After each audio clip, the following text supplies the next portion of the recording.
In a news story and a lawsuit that no one saw coming, the voice of the tram car is currently suing the operators and owner of the tram car and so many people. This is a breaking news story that is currently unfolding right now, and I just got my hands on the actual lawsuit, all 11 pages of it. And since I've been getting so many questions, a lot of concerns, what's going to happen? What does this mean for the tram car? I figured let's go ahead and break down this lawsuit. Before we get started, make sure you subscribe, you turn on notifications, give this video a thumbs up. That being said, this is something everyone woke up to today and was like, wait a minute, what? What do you mean? What's going on? Let me go ahead and just kind of give you a little bit of the background information. So the Wildwood Tramcar has been on the Wildwood Boardwalk since 1949. As you know, they came from the World Fair, and from 1949 to about 1971, there was no voice of the tramcar. It just kept on going up and down. Actually, we don't even have a record on what it used to be. Some people claim it was a horn. We don't really know. That being said, Floss was dating someone who worked for the owners of the tramcar, and they were looking for some kind of message to play. And so her boyfriend had asked her, hey, do you mind recording something? And so he took out a recorder and she said, watch the tramcar, please. Watch the tramcar, please. The one phrase that you and I know as the number one thing that recognizes the Wildwoods, because watch the tramcar, please isn't used anywhere else. And if you remember a few years back, Atlantic City tried using it for their other trams, and well, let's just say that did not work out. And so, according to the lawsuit, after 54 years of her being the voice, she wants to be compensated. Now, obviously, it goes down much deeper in this, and they actually even add in photos of when she was younger and interviews and things. But what exactly is she suing for, and who is she suing? So first, let's talk about who she is suing, because some of it doesn't make much sense to me, especially as someone who knows how all this stuff works.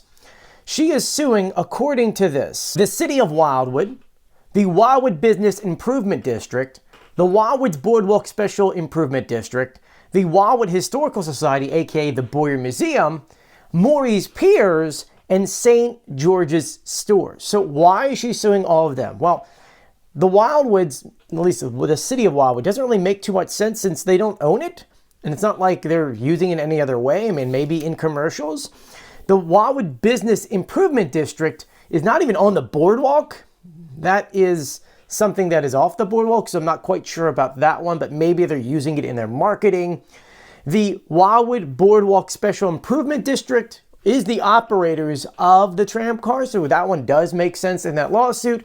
The Wildwood Historical Society, I'm not really quite sure how that even plays into this, except for the fact that in this lawsuit, it talks about how she signed things for the museum, and even though it's a nonprofit, I'm assuming it looks like she wants to be paid for those things. Morey's Piers, because they use her voice in the Runaway Tram roller coaster.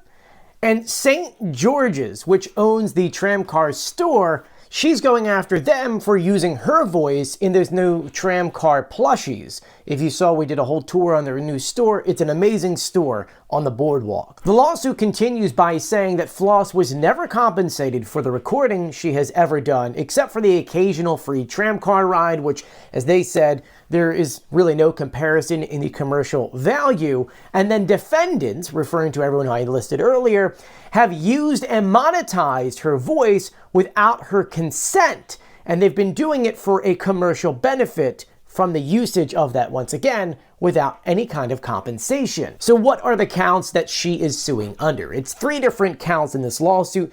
Count 1 is misappropriation of likeness. It says here that Floss's voice constitutes part of her identity or likeness, and its unauthorized commercial use without consent constitutes a misappropriation of her likeness. Count 2 is unjust enrichment, saying defendants have unfairly benefited from the use of Floss's voice recorder, therefore gaining substantial revenue and profit due to Floss's own voice. And count number 3, violation of right of publicity, saying that the consensual and unauthorized commercial exploitation of Floss's voice constitutes a violation of her right to publicity under New Jersey common law. So what does that mean, and what does she want?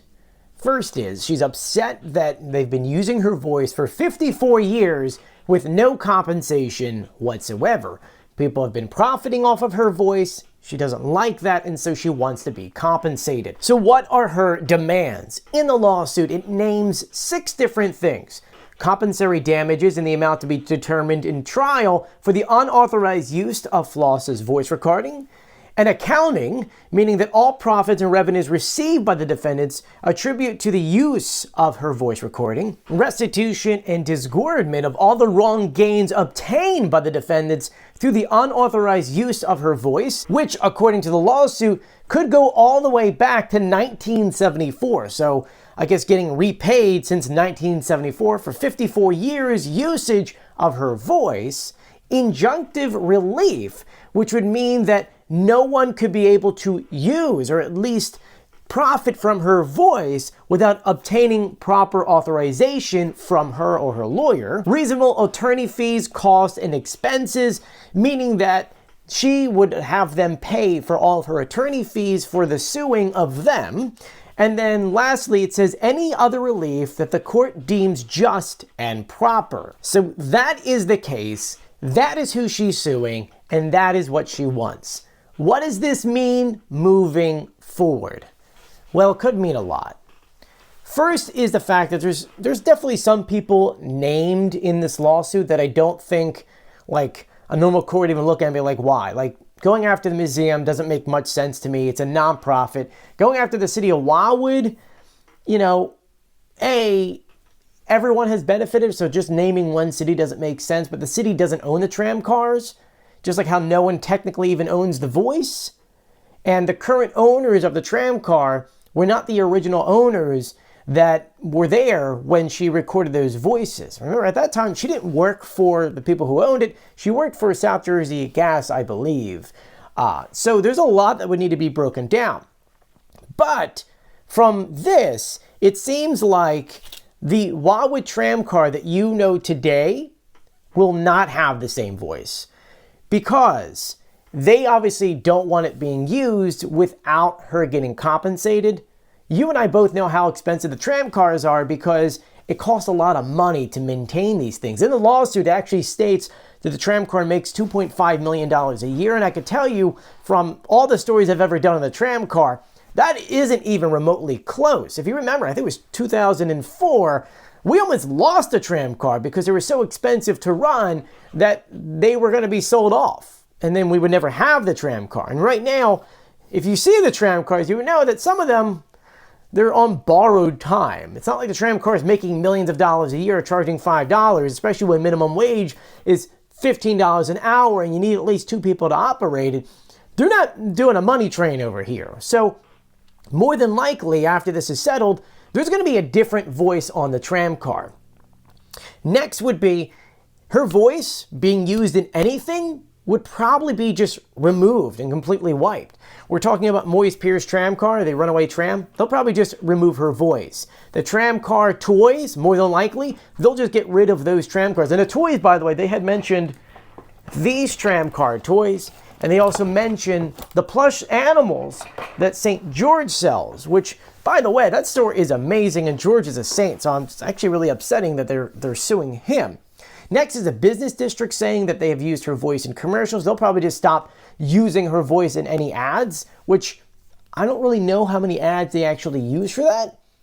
I think the only people in this lawsuit that would probably even figure out things and even settle anything would probably be the Wildwood Boardwalk Special Improvement District, since they are the owners/operators of this. And what would that settlement be? Who knows? You know, it's hard to do a lawsuit going all the way back to 71 when the current people only owned it since 2004.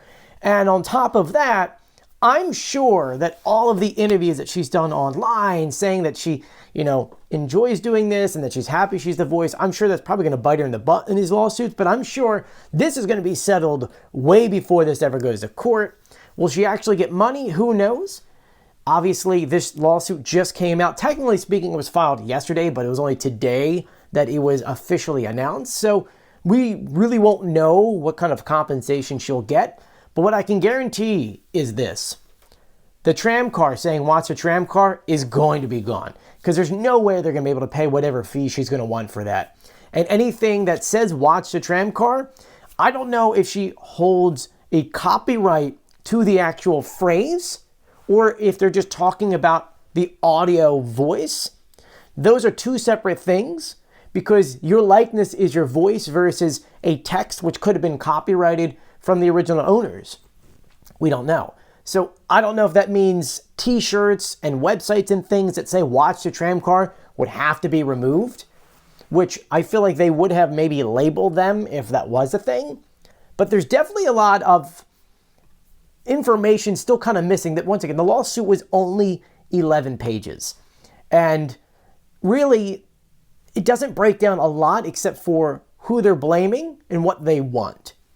So, that being said, I want to know, what do you guys think about this lawsuit? It's been 54 years with her voice going out there. I don't want to give my opinion on all of this, since I'm sure in open court they're going to really hash this out. But for her voice being out there for that long, I really don't know. With that being said, I guess the good question is this. What voice would you want to hear on the Wildwood Boardwalk?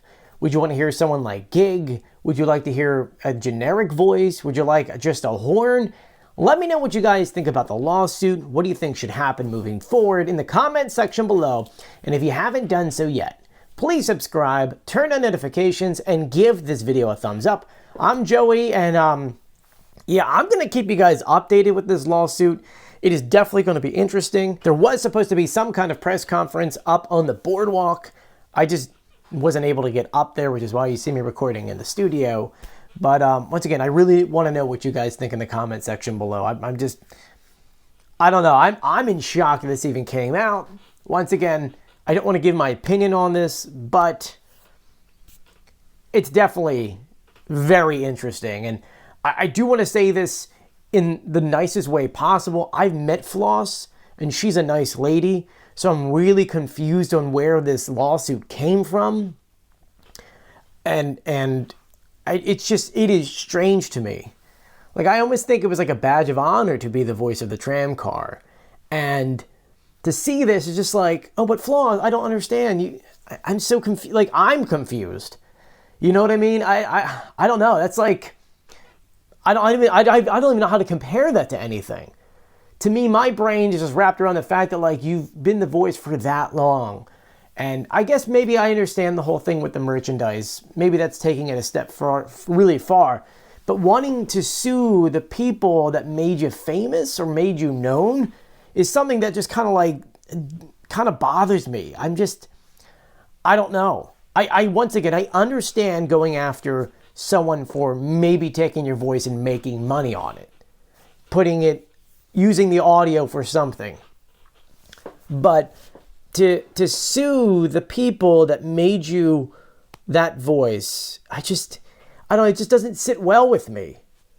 And the sad part is that, you know, looking back, I look at Floss as like, you know, a sweet lady that, oh, this is awesome. And now that just leaves a really sour taste in my mouth.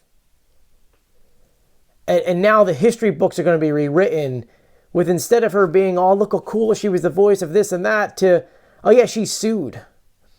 I don't know, once again, it leaves a really bad taste in my mouth. I'm not a fan, but I understand where she's coming from. To sell, like, if someone took my voice and sold it as a plush animal, I would be upset by that. I get that. But, you know, I don't know. It's definitely a very interesting lawsuit. I really don't want to give my opinion that much. That's just, I'm just going to leave it at that. I know Floss, I've met Floss. She seems really nice. I'm just really confused. This really came out of nowhere. Once again, let me know what you guys think about this in the comment section below, and be sure to follow me for more.